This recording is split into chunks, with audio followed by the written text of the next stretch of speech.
All right, let's dive in. Today, we're taking a tour deep inside one of the most complex and honestly most important systems in our body, the gastrointestinal tract. We're going to try to make sense of what our gut might be trying to tell us. We've all been there. Some weird pain, a sudden change. It can be pretty confusing, even a little scary. Well, think of these symptoms as clues. In this explainer, we're going to put on our detective hats and figure out what they could really mean. So here's our game plan. First, we'll decode the body's warning signs. Then we'll look at what happens when there's a fire inside, when the body attacks itself. After that, we'll investigate breakdowns in the nutrient supply chain. And finally, we'll hunt for outside invaders and other forces. Okay, our investigation starts with the symptoms themselves. A lot of GI disorders can look alike at first, but certain clues can point us in very, very specific directions. These are the first crucial pieces of the puzzle.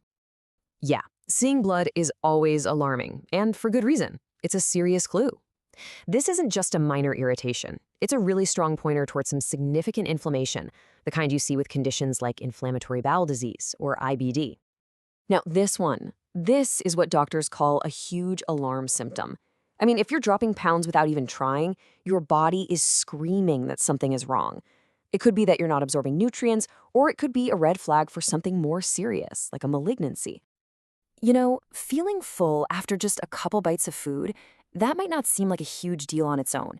But when you see it happening alongside that unexplained weight loss we just talked about, well, that combination becomes a critical piece of evidence.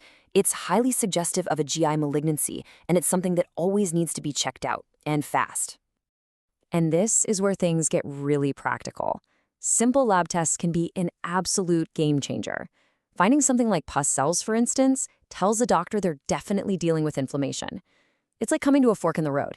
It immediately helps separate the inflammatory causes from the non-inflammatory ones. All right, let's move on to our first group of suspects. These are conditions where the problem is coming from within. We're talking about that fire inside, when your body's own defense system basically goes rogue and starts attacking your GI tract. The easiest way to think about IBD is to call it friendly fire. Your immune system, which is supposed to protect you from invaders, gets confused. It misidentifies your own gut lining as the enemy and just starts attacking it. This constant assault is what causes all the inflammation and damage. And this is where the detective work gets even more specific. For Crohn's disease, you're looking for signs like skip lesions, which means you have patches of diseased tissue right next to patches of healthy tissue. You might even see things like oral ulcers. Ulcerative colitis, on the other hand, is usually one continuous area of inflammation, and it often presents with really obvious bloody diarrhea. So how do you figure this all out for sure? Well, it's not a guess. There's a really logical path to diagnosis. It usually starts with a simple stool test that looks for a protein called calprotectin, a dead giveaway for inflammation. If that's high, the next step is a colonoscopy to get a direct look inside. And then biopsies, or tiny tissue samples, give you the final concrete answer under a microscope.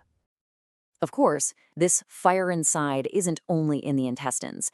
Let's shift focus to the stomach for a minute, where a whole different battle is going on. Here you've got cells producing acid. You've got irritants like H. pylori bacteria making them produce even more acid. And then you have things like NSAID painkillers that weaken the stomach's defenses. It's a delicate balance, and it doesn't take much to throw the whole thing off and cause an ulcer. Okay, let's switch gears to a totally different kind of problem. In these cases, the gut isn't necessarily on fire with inflammation. Instead, it's just failing at one of its most important jobs, absorbing nutrients.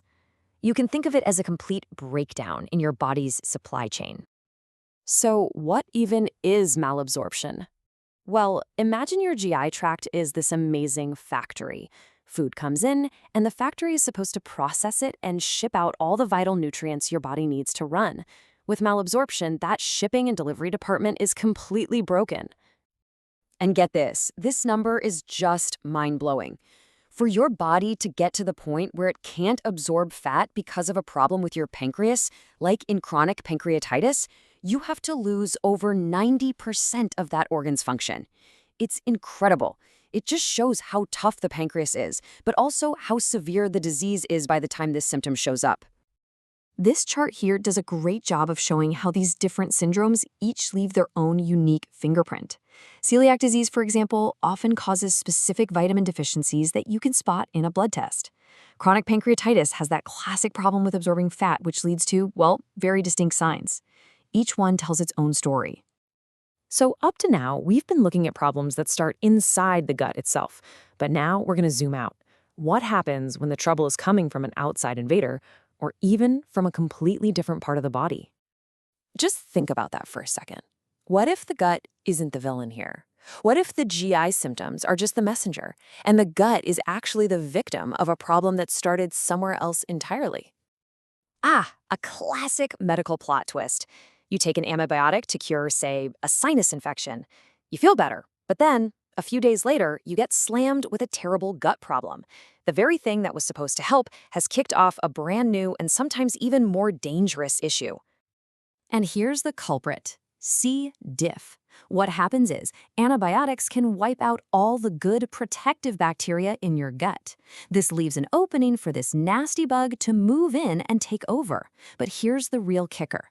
It's not the bacteria itself that does most of the damage. It's the powerful toxins it pumps out. Okay, now this is where things get truly fascinating. A lung infection like Legionella causing diarrhea, a thyroid problem that looks just like a chronic gut disease. This really shows how deeply the gut is connected to everything else. Sometimes it's the first place to sound the alarm for a disease you would never, ever expect. So, as we put all these clues together, the big picture gets a lot clearer. Your gut isn't just a tube for digesting food.